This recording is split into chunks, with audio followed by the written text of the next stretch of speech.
Ugen har for alvor sat det gode familieliv på spidsen for dem begge. Enige bliver de dog næppe.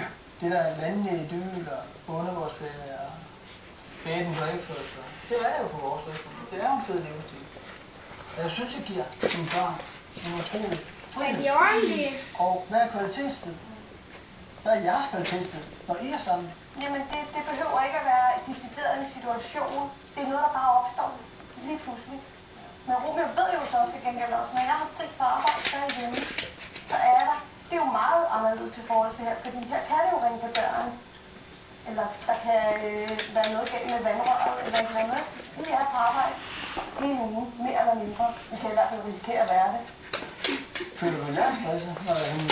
Nej, men jeg tror også, du er vant til at leve på den her måde her.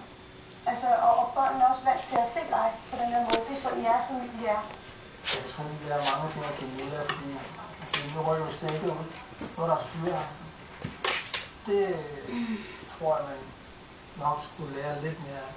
Men der er ingen tvivl om, du giver dig dine børn nogle ting, der aldrig Der stod altså også på den der kaninopside, at du må ikke tage kaniner i nakkeskinnet, så kan de få ondt i nakkeskinnet. Nu har jeg været på landet, og nu kommer jeg hjem. Så får de ondt, og så får de ondt. En hverdag, jeg kom herop, tror jeg. Altså, Kæft, det er flot, det går.